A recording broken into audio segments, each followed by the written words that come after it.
कहता है तेरी शहर की रौनक अपनी जगह साडे पिंड दी वखरी चासे। अस्सलाम वालेकुम जी, उम्मीद करनी है वीर एंड वीरनियां तुसीं सारे ठीक ठाक होगे। तो अज मौसम इन्ना खूबसूरत बनया होया सी, बारिशां दा मौसम, हवावां ठंडियां चल रही सी।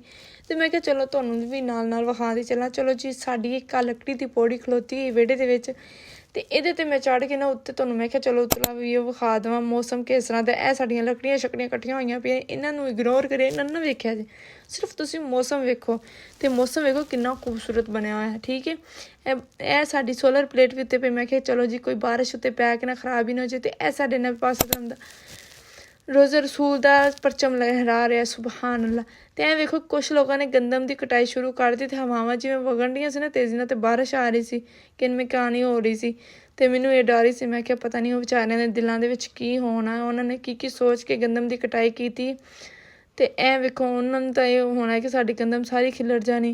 किसान गरीब इन्नी मेहनत करता सारा साल, लेकिन ऐन वक्त तो शुक्र अल्लाह दे उत्तों धुप्प भी निकल आई थोड़ी थोड़ी। मैं चलो शुक्र है, उन्हें बेचारे दे साह पै गया उन्हें।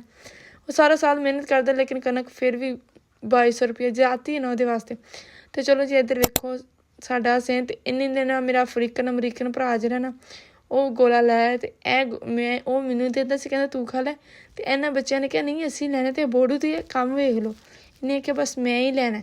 चलो जी असी दिता बच्चों नूं, ते इन्नी देर नूं मैं वेख्या, मैं क्या इन्ना सोहना माशाअल्लाह मौसम है, चलो अल्लाह सोहना सब तो भला करे। भला कि कसूर ये नहीं कि उन्होंने ज्यादा ये नहीं कि उन्होंने 2200 रेट किया, कुछ नहीं ये भी खरीद सकते, लेकिन यो उन्होंने खरीद के 2200 हुण नहीं बेचनी, बल्कि नवंबर दसंबर के महीनों में बेचणगे, ताकि जो महंगी हो जाए कनक। ठीक है, तो मैं वीडियो बना रही थी, मैं क्या दुपट्टे में बड़ा कंट्रोल कर रही थी, मैं क्या कितने उड्डी ना जाए हवा के झोंके से। ठीक है, फिर इन्नी देर नूं असी टुर पे, मैं बुरका शुरका पाया तो टुर पई, तो ऐन लग गई ना। मैं क्या चल वे भरावा चलिए आप वेख के आइए, कोई वीडियो शीडियो बनाइए।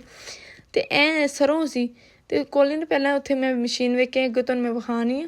ए मशीन लगी, मैं क्या मशीन काहदी लगी, मैं क्या कनक कुनक निकल के तो नहीं हले नहीं आई है ना, ओहदे ने दूसरे सरों के टांडे। मैं क्या चलो ठीक है, फिर उन्हें मैनू कनक विखाई, तो अद्धी गिल्ली तो अद्धी पक्की हुई। तो फिर कहता चल टोर तू जिद्धर जाना ना तेन होर मैं तेरी वीडियो शूट करना। मैं चलो ठीक है। तो ऐ वेखो कनक कोई तो माशाअल्लाह कटाई शुरू हो गई, तो कोई हले तक कच्ची पक्की पई। तो वो जी मशीन लगी सी ना, सरों की मशीन लगी सी, सरों निकलन डई सी उहदे चों। ठीक है, तो ऐ वेखो धुप्प शुप, पहला बारिश ठंडा मौसम बनाया, तो हुणे इन्नी तपश जी हो रही सी कि दिल करदा सी कि बुरका भी उतार दा। तो फिर जी असीं आ गए बाबा जी, एक बाबा जी वजू करन दे, मैं क्या चल वे करा वजू, कहंदा नहीं मैं तो वीडियो बनानी। मैं क्या नहीं मैं वीडियो बना लैनी आ, तू जाके वजू करवा। फिर उन्हें चलो जी उहदे दिल विच रहम आया, ते आण के वेख मेरा भरा किवें नलका गेड़ी जांदा पिया। ठीक है, तो इन्हें गेड़ लिया नलका, तो मैं क्या चलो जी मैं तेरी वीडियो बनाना। कहते नहीं मेरी वीडियो बना, मैं नलका गेड़ी जाना। ए जेह्ड़े बाबा जी ना बेचारे अल्लाह दे वली ने, अल्लाह वलियां वर्गे ने, क्योंकि अल्लाह ताला दी इबादत मसरूफ रहिंदे ने हर टाइम, बावजूद रहिंदे ने, ते इस दे बावजूद खेतां च कम्म करदे ने, तकरीबन सारा साल बाहर ही रहिंदे ने। तो फिर जी मैनू दिस पई ऐ जेह्ड़ी गधा गाड़ी, मैं क्या हैं ये भी होंदी है। मैं जूम आउट करके वेख्या, तो ऐ मशीन की गल हो रही सी, जी मैं तुहानूं पहला वीडियो च कहा ना ऐस दी हो रही सी गल, कि ऐ वेखो लगी। तो उन्हें मैनू सच्ची गल कही सी, ते ओह गल मैं बस गल ते नहीं सी आ रही। तो ऐ गरीब वेखो पट्ठे की कटाई करन डी, मींह आवे नेरी होवे, ईद होवे बकरीद होवे, बेचारे इन्ना बस कम्म जरूर करना, क्योंकि जेह्ड़ियां भैंसां गावां भुक्खियां नहीं रह सकदियां। ठीक है, तो ऐ गधा गाड़ी एहदे ते आन के उन्हें लद के ते आपदे घरें लिजाने ने। ठीक है, तो वेखो किन्नी कनक जिहड़ी थल्ले डिग्गी पई हवावां दे नाल। ते आ वेखो मौसम इन्ना खुशगवार होण डिया, वैसे इंजॉय करने वाला मौसम सी, लेकिन करिए तो की करिए, फिक्र तो लग ही जाती ना जिन्हां दी कनक बाहर पई होई। ठीक है, मिट्टी दे विच रुल जाती है, इन्नी सोहनी सोने वर्गी कनक, तो ये रुल जाती है दे विच मिट्टी दे विच, ते बेचारे ने इन्नी मेहनत कीती होंदी है।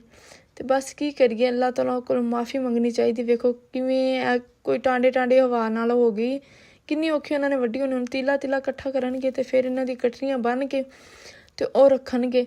बड़ा मुश्किल हो जाता एक बंदे वास्ते ना, ये तो जिहड़ा मेहनत करदा मजदूर, उहदे कोल पुछया जावे कि तेरे की हाल ने, असीं तो बस गल्लां ही कर सकने ना। तो वेखो किवें टांडा होई पई कनक। ठीक है, फिर खैर मैं तुहानूं दसदी चलां कि ऐ वेखो बड़ा सोहना जिहा मौसम लगन डिया सी मैनूं तां, ते इस मौसम दे विच चाह होवे ना, ते हो ही नहीं सकदा कि चाह दा दिल ना बंदे दा करे कि ਗਰਮ ਗਰਮ ਚਾਹ ਹੋਵੇ ਤੇ ਜੇ ਹੋ ਸਕੇ ਤਾਂ ਸਮੋਸੇ ਵੀ ਹੋ ਜਾਣ। ਤੇ ਫਿਰ ਬੰਦਾ ਇਸ ਬੰਦੇ ਦੇ ਹਾਲ ਦਾ ਕੀ ਪੁੱਛੇ ਜਿਹੜਾ ਸੁਬਾਹ ਤੋਂ ਲੈ ਕੇ ਸ਼ਾਮ ਤੱਕ ਤਕਰੀਬਨ ਕਦੀ ਭੈਂਸਾਂ ਨੂੰ ਚਾਰਾ ਡਾਲਣ ਡਿਆ ਤੇ ਕਦੀ ਕੀ ਡਾਲਣ ਡਿਆ ਤੇ ਕਦੀ ਕੀ ਡਾਲਣ ਡਿਆ। ਖੈਰ ਇੱਧਰ ਵੇਖੋ, ਇਹ ਜਿਹੜੇ ਗੱਡੀਆਂ ਦੇ ਅੰਦਰ ਵਿੱਚ ਹੁੰਦੇ ਨੇ, ਇਹਨਾਂ ਨੂੰ ਤਾਂ ਕੀ ਪਤਾ ਦੁਨੀਆ ਦੇ ਕੀ ਚੱਲਣ ਡਿਆ ਸਾਡੇ ਵਰਗਿਆਂ ਤੇ। ਹੈ ਵੇਖੋ ਕਿਵੇਂ ਸਪੀਡਾਂ ਨਾਲ ਅਗਲੇ ਜਾ ਰਹੇ ਨੇ, ਪਤਾ ਨਹੀਂ ਕਿੱਧਰ ਜਾ ਰਹੇ ਨੇ। ਇਹ ਮੋਟਰਵੇ ਦੀ ਗੱਲ ਹੋ ਰਹੀ ਹੈ, ਮੋਟਰਵੇ ਸਾਡੇ ਪਿੰਡ 'ਚੋਂ ਲੰਘਦੀ, ਠੀਕ ਹੈ। ਤੇ ਫਿਰ ਆਹ ਟੁੱਟੀ ਜਿਹੀ ਮੰਜੀ ਤੋਂ ਤੁਹਾਨੂੰ ਪਤਾ ਲੱਗੇਗਾ, ਅੰਦਾਜ਼ਾ ਹੋ ਜਾਏਗਾ ਕਿ ਬਾਰਿਸ਼ ਵਾਕਿਆ ਹੋ ਰਹੀ। ਐ ਵੇਖੋ ਛੱਤ ਤੇ ਸਾਡੇ ਕਿੰਨੇ ਕਿੰਨੇ ਟਿਨਕੇ। ਮੈਂ ਕਿਹਾ ਚਲੋ ਤੁਹਾਨੂੰ ਮੈਂ ਦਿਖਾ ਹੀ ਦੇਵਾਂ। ਵੈਸੇ ਤਾਂ ਕੈਮਰੇ 'ਚ ਤੁਹਾਨੂੰ ਨਜ਼ਰ ਨਹੀਂ ਆ ਰਿਹਾ ਹੋਣਾ ਕਿ ਬਾਰਿਸ਼ ਹੋ ਰਹੀ ਸੀ, ਥੋੜ੍ਹੀ ਹੋ ਰਹੀ ਸੀ। ਫਿਰ ਜੀ ਮੈਂ ਥੱਲੇ ਉਤਰ ਕੇ ਆਣ ਕੇ ਚਾਹ ਤਾਂ ਕਾਪੀ ਤਾਂ ਮੈਂ ਕਿਹਾ ਮੇਰੇ ਤਾਂ ਜ਼ਹਿਨ ਨੂੰ ਸਕੂਨ ਨਹੀਂ ਆ ਰਿਹਾ। ਬਸ ਐਵੇਂ ਕੋਈ ਅਗਲੀ ਗੱਲ ਪਿਛਲੀ ਗੱਲ। ਤੇ ਇੰਨੀ ਦੇਰ ਨੂੰ ਨਾ ਆ ਬੱਚੇ ਆ ਕੇ ਖਿਡੌਣੇ ਲੈ ਕੇ। ਇਹਨਾਂ ਦਾ ਇੱਕ ਮਸ਼ਹੂਰ ਡਾਇਲੌਗ, ਇੱਕ ਬੱਚੇ ਕੋਲ ਪੁੱਛੀਏ ਨਾ ਤੂੰ ਕਿਵੇਂ ਆਇਆ, ਤੇ ਅੱਗੋਂ ਵੇਖਿਓ ਕਿਵੇਂ ਜਵਾਬ ਦਿੰਦਾ। ਮੈਂ ਤੁਹਾਨੂੰ ਹੁਣ ਸੁਣਾਣੀ ਤਾਂ ਤੁਹਾਨੂੰ ਵੀ ਹੱਸੀ ਬਗੈਰ ਤੁਸੀਂ ਰੋਕ ਨਹੀਂ ਸਕੋਗੇ। ਵੇਖਿਆ ਜੇ ਹੁਣ ਨੱਸੇ ਫਿਰਦੇ ਇਹਨਾਂ ਤੇ ਵੇਖਿਆ ਮੈਂ ਜਦੋਂ ਇਹਨਾਂ ਨੂੰ ਸੱਦਣਾ ਤਾਂ ਉਹਨਾਂ ਨੇ ਇੱਕੋ ਹੀ ਡਾਇਲੌਗ ਮਾਰਨਾ ਹੈ। ਹਾਂ ਕਿਵੇਂ ਆਇਆ ਸਲਮਾ? ਹੈ ਸੁਣ ਲਿਆ, ਇਹ ਮੇਰੇ ਕਜ਼ਨ ਦੇ ਬੇਟੇ ਨੇ ਤੇ ਇਹਨਾਂ ਦੇ ਵੇਖੋ ਤਮਾਸ਼ੇ। ਚਲੋ ਜੀ ਇਹ ਖੇਲਦੇ ਨੇ ਤੇ ਤੁਸੀਂ ਵੀ ਆਪਣਾ ਤੇ ਆਪਣੇ ਪਿਆਰਿਆਂ ਦਾ ਖਿਆਲ ਰੱਖਿਆ ਜੇ। ਤੇ ਮੇਰੀ ਵੀਡੀਓ ਅਗਰ ਪਸੰਦ ਆਏ ਤੇ ਇਹਨੂੰ ਸਬਸਕ੍ਰਾਈਬ ਜ਼ਰੂਰ ਕਰਿਆ ਜੀ। ਅੱਲਾ ਹਾਫਿਜ਼।